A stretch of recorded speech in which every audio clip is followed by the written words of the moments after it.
Ein kompletter Wall-Slide-Out in einem Wohnwagen, der nicht aus Amerika kommt. Er kommt aus Europa. Und das Raumgefühl innen, das ist so unglaublich. Und es kommt noch besser, er ist komplett aus GfK. Ja, ich grüße dich, guten Morgen. Guten Morgen, grüß dich. Ja, ich bin so ein bisschen am Murmeln. Heute 5. September, letzter Messetag. Bei euch war die Hölle los, oder? Ja, absolut, absolut. Also heute der letzte Tag und mal sehen, was der Tag noch bringt. Und dann haben wir natürlich heute Abend Messeabbau. Und naja, jetzt wollen wir uns noch zusammen eben den Wohnwagen ansehen und den Zusehern mal zeigen, was so ein Wohnwagen mit so einem Slide-Out an Raumgefühl bringt. Ja, das ist wirklich Wahnsinn. Das Schöne ist hier, das ist wie aus dem Bootsbau. Du bist Jörg Hinz. Ich bin Jörg Hinz. Du kommst von Büsching. Ja, Entschuldigung. Ich bin Jörg Hinz, komme von der Firma Büsching. Uns gibt es seit 40 Jahren. Wir sitzen zwischen Hannover und Osnabrück. Und wir sind offizieller Dodge-Händler und eben auch offizieller Händler für Deutschland von Fifth Wheel, die eben auch diesen Wohnwagen, den Inos, im Programm haben mit Slide-Out. Ja, er ist sehr, sehr kurz. Also wenn man das sieht, das ist jetzt ein Doppelachser, der da ist. Die Länge vom Wohnwagen 6 Meter? Nee, der hat also eine Komplettlänge über der Deichsel oder mit Deichsel 8,20 Meter und eine Aufbaulänge von 7 Meter. Von 7 Metern. Von 7 Meter, ja. Er wirkte aber unglaublich grazil, weil er ist nicht so breit. Das ist der Vorteil. Ja, genau. Also er hat jetzt mit dem Slide-Out eine Breite von 2,90 Meter ausgefahren und eine Transportbreite eingefahren, Slide-Out von 2,30 Meter. Und somit hat man natürlich, ja, ich sag mal, wenn man gerade hier bei uns auf den Autobahnen fährt, Baustellen, eben nicht so eine extreme Breite. Also ich bin ja auch mal gefahren, Doppelachser Tabat. 2,50 Meter Breite, da gewöhnt man sich dran, gar keine Frage, weil du siehst ihn eigentlich ganz gut im Spiegel, ja. Aber es ist manchmal schon sehr grenzwertig, wenn dann der Sprinter von links kommt, auf der Baustelle. Ja, das ist natürlich immer das Problem, ne? Diese Baustellen, wo ja immer mehr werden und dann teilweise die linke Spur nur 2,10 Meter ist, dann ist man froh, wenn das natürlich nicht alles so breit ist, ne? Ja, das GfK ist recht leicht, es ist unkaputtbar, es hält ein Leben lang, das kann ich aus eigenem, ich sag mal, empfinden, weil es kann nicht verrotten, es ist antibakteriell, es ist, ich glaube, der absolut perfekte Werkstoff. Absolut, absolut, auch wenn, wie gesagt, Reparaturen sind, die kann man relativ einfach beheben. Wenn man jemand hat, der im Bootsbau zu Hause ist oder auch einen guten Lackierer, der kann es also einfach wieder beheben, den Schaden. Das ist so, ja. Wenn du mal kurz hier vorne aufmachst, das ist der Gaskasten, auch aus GfK. Ich muss mich da echt dran gewöhnen. Das ist so genial, dass ihr GfK habt. Der steht komplett im Gelcoat außen? Der steht komplett im Gelcoat außen. Und wie gesagt, also die komplette Außenhaut, Dachhaut und so weiter, alles aus GfK. Es riecht auch im Moment noch ein bisschen nach GfK. Ja. Das ist hier vorne, innen drin riechst du gar nichts, aber hier im Gaskasten, da riechst du das richtig. Das ist Bootsbau pur. Ja. So, die bauen da auch relativ lange dran an dem, oder? Ja, natürlich. Ne? Also ich meine, man sieht ja die ganzen schönen Formen, ne? In diesem GfK eben. Ne? Das ist alles schön rund, alles schöne Übergänge. Ne? Das sieht also schon absolut super aus. Ne? Hagelfest natürlich. Absolut, absolut. Das Problem haben wir da nicht. Ja klar, da kann eventuell mal ein Heki kaputt gehen, aber das war's. Ihr habt jetzt noch eine Kederleiste umlaufen, das ist auch ganz praktisch, aber ganz schick in weiß, du siehst sie kaum, ja? Ja, richtig, genau. Ne? Also da ist natürlich dann die Möglichkeit, dass ich dann dementsprechend verschiedene Vorzelle einbauen kann. Ne? Einmal in der Kederleiste oder wie gesagt, ist ja auch immer möglich bei der Thule-Markise dann da oben über diese Kederleiste was zu machen. Also wie man das gerne möchte. Ich zeige mal gerade was. Ja, der wird in Wales gefertigt. Du bist ganz bekannt hier für das Teil hier, Celtic Rambler. Den haben wir gezeigt und hat über 500.000 Aufrufe erreicht, weil das Raumgefühl die Leute so geflasht hat, oder? Ja, absolut, absolut. Also wir haben gestern Schlangenbildungen gehabt und es ist wirklich jeder begeistert, der reinkommt und dieses Raumgefühl dann gleich sieht. Ne? Jetzt bin ich mal gespannt. Jetzt habe ich so viel vorgelabert. Ja, ja, ich meine, wir wollen ja mal so ein bisschen den Spannungsbogen erhöhen. 103.000 €, der ist schon schön voll, oder?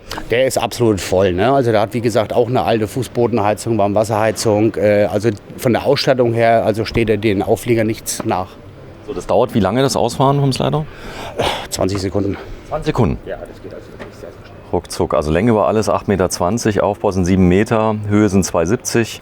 Also auch sehr, sehr tief im Vergleich zu großen Wohnmobilen mit Slideouts, die ja teilweise bis zu 4 Meter sind. Und 400 Kilo Zuladung ist jetzt hier. Ist das das Maximum, 2,8? Oder geht da noch mehr? Ja, es ist natürlich ja immer irgendwo eine Grenze des Zugfahrzeugs gesetzt. Ne? Und da muss man natürlich sehen, dass man dann eben irgendwo noch in der Breite bleibt, dass ich dann natürlich noch eine vernünftige Auswahl an Zugfahrzeugen habe. Ne? Zugfahrzeug wäre jetzt hier zum Beispiel hier so ein Ranger geht? Ein Ranger geht, also alles, was im Pickup-Bereich ist, ich sag mal groß. VW-Bus. VW-Bus geht, kein Problem. Und dann, wie gesagt, auch wieder mal ein Dodge Ram, also wie man das gerne möchte.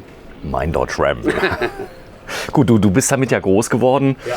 Wenn man jetzt mal reingeht, sowas kennt man nicht. Ja? Ich mach mal ganz langsam. Linke Seite, eine richtige Couch, wie zu Hause. Dann das Weinfach oben drüber.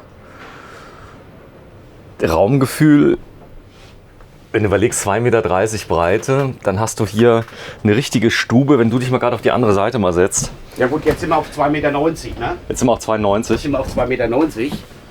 2,30 Meter die Transportbreite, ne? Und somit können wir jetzt hier natürlich schön sitzen. Ja, aber ich wär ziemlich blöd, wenn ich ihn nicht ausfahren würde am Campingplatz, oder? Nein. Dafür ist es ja natürlich da. Ne? Also wie gesagt, die Frage ist natürlich immer, wie kann ich mich bewegen, wenn das Slide-Out drin ist. Aber Du ehrlich, das interessiert mich überhaupt nicht. Ja. Nein, ich meine, wenn ich sowas habe, nutze ich es ja natürlich ausgefahren. Ne? Es besteht natürlich immer die Möglichkeit, wenn ich jetzt unbedingt irgendwo ran muss, dann kann ich es also auch mal ein kleines Stück rausfahren. Also das ist kein Problem. Das geht auch teilweise. Guten Morgen. Guten Morgen. Du bist ja auch schon da. Ja. Obwohl noch gar nicht 10 Uhr ist. Jetzt kommt ja gleich die laute Durchsage. Letzter Tag, Tag Nummer 10 für dich, 11 für mich. Ist schade, oder? Dass es zu Ende geht. Sehr schade. Ich bin auf eine Ehrenrunde gegangen auch. Ehrlich, heute, oder was? Ja, also gestern und heute geteilt, sonst schafft man das Sehr gar schön. nicht. Ja, der Jörg ist ein netter, oder? Ja, Aber auf jeden Fall. er macht das richtig cool. Die werden ja in Wales gebaut. Er hat Bauplätze. Sag mal hier, die Bauplätze, die du hast, die sind inklusive der Wohnwagen, oder? Die Anzahl der Bauplätze. Inklusive der Wohnwagen. Also das ist jetzt wirklich nicht irgendwie festgesetzt auf irgendein Modell, sondern da haben wir freie Auswahl, ob das ein Wohnwagen, ein Celtic Rambler Auflieger, ein Dreamseeker Auflieger sein soll. Also das können wir frei wählen, das ist kein Problem. Also ich lasse mal ganz kurz das Raumgefühl mal gleiten. Wenn du dich mal gerade aufs Bett legst, guten Morgen, Yes. Sonntagmorgen, Erst mal wieder ins Bett. leg dich mal aufs Bett. 1,75 Meter und da siehst du richtig ein Mittelbett, also begehbar von beiden Seiten, richtig Ja. viel Platz. Ja. Riesen Kleiderschrank werden wir gleich mal sehen. Du hast überhaupt keine, ich sag mal, Platzangst hier drin. Heckbad, oder? Heckbad, genau, das können wir gleich mal aufmachen. Das ist da hinten, wo die Schiebetür ist. Boah, ist das schön. Ja, absolut. Habt ihr viele verkauft schon? Ja, Wohnwagen? wir haben schon wirklich einige verkauft. Es ist natürlich ein Verkaufsschlager in England. Da wird er natürlich sehr, sehr viel verkauft. Ne? Hier ist er noch ein bisschen unbekannt, aber wir haben hier auch in Deutschland schon einige verkauft. So, Innenausbau, die Fertigkeit ist wie bei dem großen Celtic Rambler. Ja. Der ist ja in der gleichen Fabrik. Hier hast du noch so ein Schränkchen. Kannst wahrscheinlich Stauraum nutzen oben. Da ist es. Und ich zeige es mal gerade. Ein großer Kleiderschrank. Wenn du den mal gerade öffnest, bitte, Shenandoah. Der hat eine Schiebetür zur Seite. Er hat eine Schiebetür, genau. Einmal von links nach rechts. Begehbarer Kleiderschrank. Toll. Dann die einzelnen Ablagefächer. Alkoholchassis haben wir eben schon gezeigt. Ja. Du kannst dich hier komplett auch abtrennen. Du hast hier nochmal so eine Trennwand, eine flexible, die Ja. du machen kannst. Das Schöne ist halt, man kann ja wirklich auch hier den Vorplan ändern, dass ich eben dementsprechend sage, wenn ich jetzt Kinder dabei habe, dass ich dann noch mal 2 Stockbetten reinbekomme. Oh, wo wären die hinten?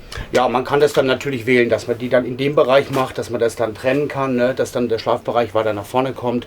Also das kann man alles sich natürlich dementsprechend zusammenstellen, wie man das möchte. Okay, das heißt, ihr habt mehrere Ja. Floorplans, Ja. die da sind. Grundrisse auf Deutsch. Grundrisse, so Ja. ist es. Aber Wales, da ist ja alles Englisch. Wales gehört ja zu England, oder? So ist es, gehört zu Guck mal. England, ist zwar in dem Sinne irgendwo eigenständig, aber gehört natürlich zu der United Kingdom. Ist natürlich jetzt blöd für dich, Brexit und so. Das macht die Sache schwieriger. Ja, im ersten Moment, ne? Aber wir sind ja noch in der Zollunion geblieben. Das heißt, klar, natürlich Mehrwertsteuer kommt überall rauf, wie überall, aber wir müssen jetzt keinen Zoll bezahlen. Aber es ist von den Transporten und so weiter schon etwas komplizierter, weil eben der Zoll natürlich Besichtigung macht, wenn die Fahrzeuge ankommen. Ne? Das ist alles eben EU-konform ist. Ne? Ob da nicht noch was drin ist. Gucken. Ja, da ist der Tisch. drin, den ich dann Cool. dementsprechend hinstellen kann. Das finde ich Wenn auch ich gut, dann- dass der Tisch nicht unbedingt benutzt werden muss, weil viele sagen, ich brauche den im Alltag gar nicht. Nein. Ja. Nein. Das Gute ist ja, man kann ja theoretisch auch den Tisch mit rausnehmen, so dass ich dann nicht 2 Tische mitnehmen muss. Und somit habe ich natürlich hier dementsprechend Platz. Ne? Sag mal, das fahrende Volk, so Kirmes, Schausteller und so weiter, die sind auch scharf drauf, oder? Die sind natürlich auch scharf drauf, ne? Weil es ja wie gesagt in der Größe mit dem Slide-Out sonst nichts weiter gibt. Wie gesagt, Tappert hat einen, aber der natürlich nicht so groß ist wie dieser jetzt. Der ist nicht direkt vergleichbar, weil der Wohnraum gar nicht so viel größer wird. Nein. Ich kenne den ja, Also den wie gesagt, mit Cellini. dem Slide-Out ist es natürlich ja immer so, der muss natürlich auch eine gewisse Tiefe haben. Ne?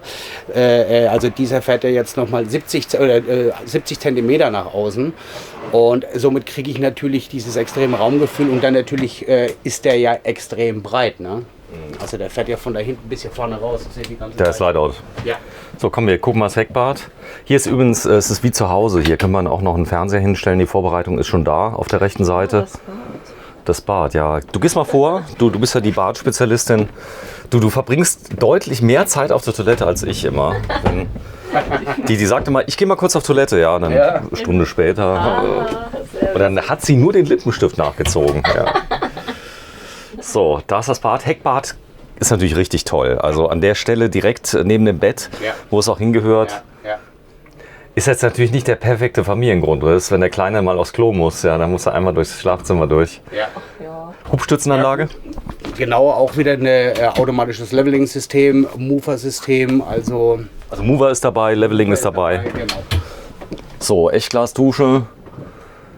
Ah, ist der schick. Und das GFK natürlich macht ihn so steif, dass die, ich sag mal, die Fahrwerksverwindung, die ist gegen Null dann wahrscheinlich. Absolut, absolut. Also der wirklich da hat so eine Spurtreue, der Wagen, das ist wirklich toll.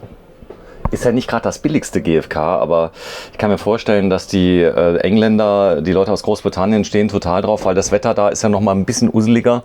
Wobei ich gehört habe, die haben jetzt auch wieder viel mehr Sonnentage. Bei denen kommt das auch schon Ja, im an. Moment kommt es da ein bisschen mehr mit Sonne, aber wie gesagt, wenn man sich so diese ganzen Wetterkapriolen ansieht, wie die im Moment sind, ja, dann habe ich da natürlich nicht das Problem mit Hagel. Ne? Absolut winterfest, oder? Absolut winterfest, ja. Absolut winterfest. Alte Fußbodenheizung ist hier mit drin mit Heizkörpern. Große Dusche haben wir schon gezeigt. Also mich hast du schon. Ja, das ist.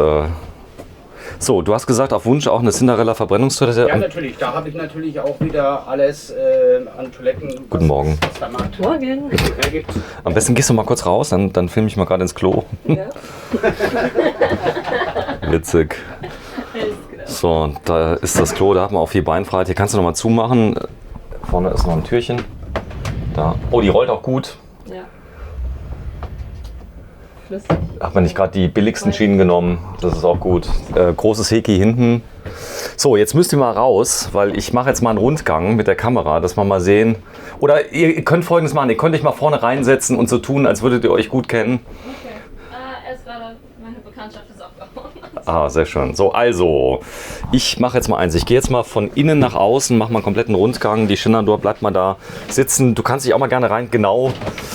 So, das ist jetzt der Blick. Da unten ist ein Schuhschrank, habe ich gesehen, ein großer. Ist mir jetzt gerade mal hier habe ich noch aufgefallen. mal einen Schuhschrank, dann habe ich hier nochmal die Verlängerung der Arbeitsplatte. Ja. Die Verlängerung der Seite. Arbeitsplätze auf der Seite. Oh, die ist riesig. Bitte mal ausklappen. Die hast du mir vorenthalten. Toll. Richtig gute Sache. Fliegengitter natürlich dabei. Wieder der Backofen ist dabei. Kochfeld diesmal gemischt, Induktion und Gas. Ja. Das ist sehr beliebt. Große Oberschränke im Style wie zu Hause. Ah, die gehen nach oben. Ja. Das ist natürlich praktisch, dass sie nicht im Weg sind. Das heißt, die schwenken nach oben. Ja. Mikrowelle mit drin. Also es ist eigentlich, ich sag mal, Pate steht hier natürlich auch, ich sag mal, die Amerikaner, die ja ohne Slideout gar nichts kaufen, so groß, ja. Und aber trotzdem auf europäischem Design mit europäischen Gewichten, 2,4 Tonnen, da kann man, ich sag mal, nur von träumen in Amerika mit Slideout. Da reden wir denn von 6, 7 Tonnen, also die wirklich dann da sind. Ja. Und der Slideout ist dicht, oder? Der ist absolut dicht, also auch wie bei den Aufliegern, eben mit diesen beiden Dichtungen, Silikondichtungen, die dann dementsprechend komplett abdichten, wenn er drin ist oder beziehungsweise draußen ist. Okay, so. Es besteht aber auch immer, wie gesagt, die Möglichkeit, mal ein Stück rauszufahren, wenn ich mal irgendwo an eine Stelle muss, die ich sonst nicht erreichen würde. So, ich muss gerade mal hier den optimalen Winkel kriegen, dass ich euch so perfekt drauf kriege. Denn draußen sieht er eigentlich ganz harmlos aus, finde ich. Also Ja, sieht, von der Seite sieht man das gar nicht, Von der wenn man Seite? so von der Seite kommt. Ne? Man sieht den Slidor ja natürlich da drüben und dann... wir machen mal gleich mal eins. Hast du die Möglichkeit, hier mal einzufahren, dass wir das mal sehen können, oder ist es schwierig? Ich weiß gar nicht, ehrlich gesagt, was da steht jetzt. Er checkt das mal Wenn kurz. eigentlich einfahren, Fritz, den Auflieger, geht das? Den Slide-Out?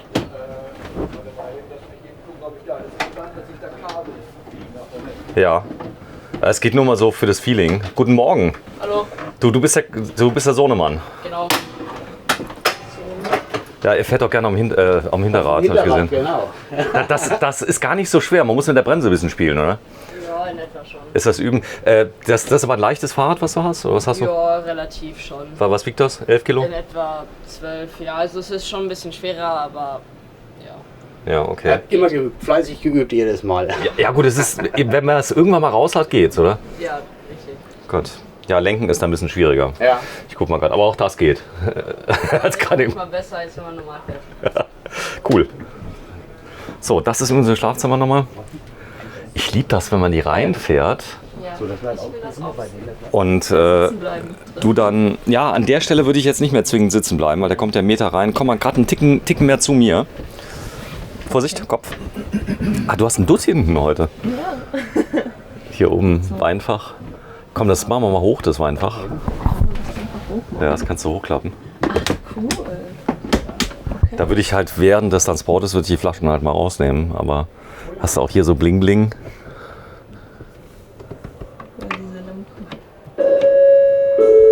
Achtung, Achtung, der Slide-Out wird eingefahren. Oh, sie sagt auch noch Zum letzten Tag. Ja. Hat dir gefallen auf der Messe? Super. Was war am schönsten? Dankeschön. Alles war super. Danke für das Geschenk überhaupt. Mit. Was für ein Geschenk? Ich habe dich bezahlt.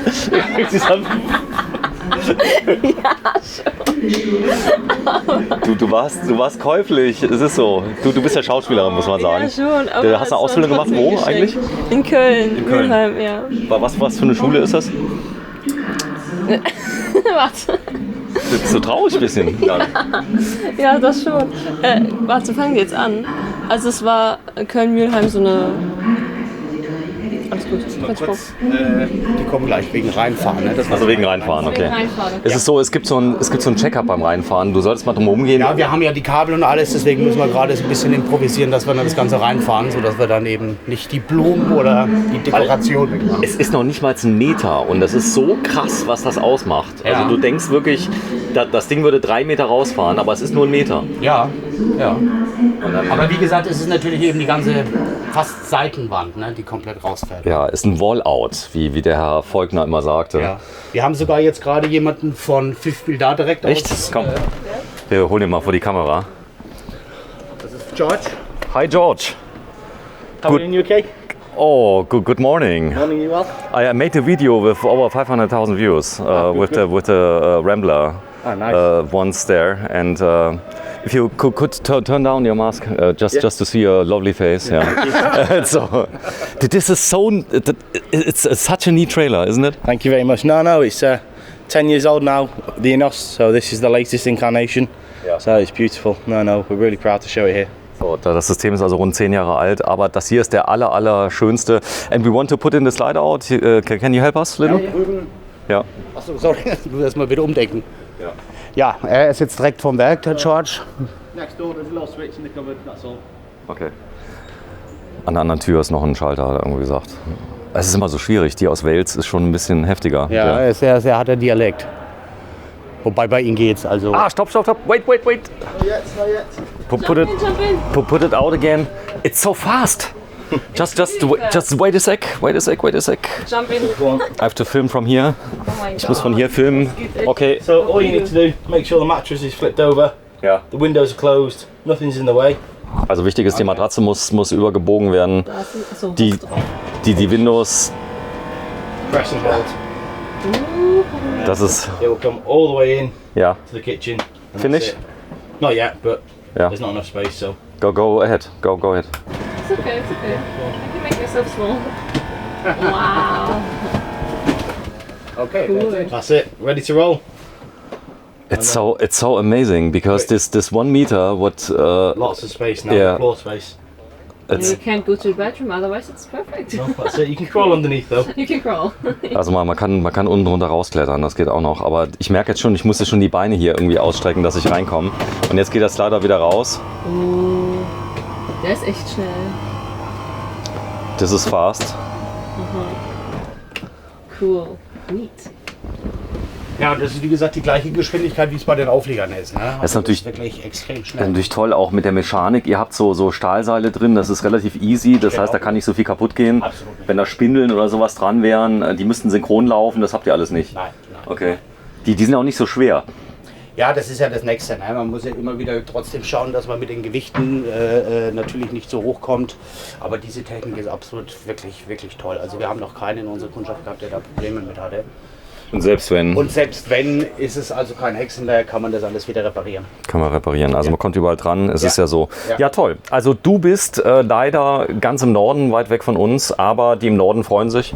Ja, wir sitzen wie gesagt zwischen Hannover und Bremen, aber wir sind eigentlich relativ gut Autobahn angebunden, selbst oben Hamburger Raum oder Hannover drüben rüber. Kein Problem. Und man findet uns ja auch auf diversen Messen, von daher. Zum Beispiel hier. Zum Beispiel hier. So, vielen, vielen Dank. Büsching.de. Ich zeige mal gerade, da vorne ist deine Internetadresse und wenn ihr Lust drauf habt, ist wirklich ein cooler Haufen hier, dann kommt vorbei und lasst euch sowas mal planen. Und wenn man das richtige Zugfahrzeug haben möchte, dann kriegt man von dir unter anderem, komm, wir zeigen ihn noch einmal, da vorne ein fettes Teil. Also ich glaube, der größte 1500er, den es gibt, oder? Ja gut, das ist die kurze Ladefläche, den gibt es nochmal mit einer längeren Ladefläche. Länger? Ne? Ja, mit nochmal gut 30 cm mehr. Aber die ist völlig ausreichend. Das ist ein Crew-Cab, so dass ich natürlich extrem Platz habe. Der ist neu jetzt? Das ist mein eigener, unser Vorführwagen auch mit. Den ich, neue Modell jetzt? Das absolut neue Modell, ja. Ne? Wir können auch mal einen Blick reinwerfen. Gerne. Komm, das machen wir mal gerade hier. Wir fahren gleich schön die Trittbretter raus, wenn man einsteigen möchte. 5,7 Liter V6, der steht auf Gasanlage. V8. V8. V8? Wie geil. Der gute Ram. Du musst den unbedingt mal starten, einmal ganz kurz. Ich weiß, man darf es nicht, Nee, kein Problem. aber es ist ja letzter Tag der Messe, wir werden es verschmerzen. Einmal ganz kurz nur. Der hat einen V8 und die Teile klingen nochmal ganz gut. Und wir machen den mal kurz an, ganz kurz. Dass du mal so ein bisschen, wenn du dich mal reinsetzt. Den Klang. Bitte. Die meisten sagen immer, ich habe so eine fordernde Art. Aber man kommt ja ansonsten nicht weiter bei dir. Ja, es ist ja so. Wieso? Wenn ich dann sage, bitte setz dich mal rein. Ach Quatsch, ich würde es dann auch tun. Aber nein, es ist schon wieder Anweisung. Mach. Ist doch okay. Mach jetzt. Wie ist das Zauberwort? Schnell. So, Jetzt dann sofort. starte ich einmal. Ja. Okay, kurz warten. Ich gehe mal gerade nach hinten.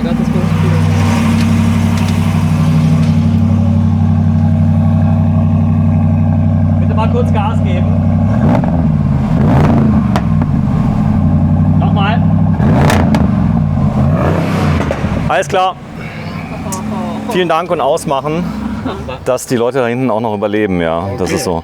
Der hat aber die neuesten Euronormen. Das ist ja in Amerika noch schlimmer, oder? Absolut die neuesten Euro-Normen. Wie gesagt, der ist auf LPG umgebaut, also noch kostengünstiges Fahren damit und Spaß haben. Ne? Ja. Vielen, vielen Dank. Bitte, bitte. Fahren wie in Amerika. Hier steht er bei büsching.de. Vielen Dank fürs Einschalten. Letzter Tag, Caravansalon, der 60. Tschüss.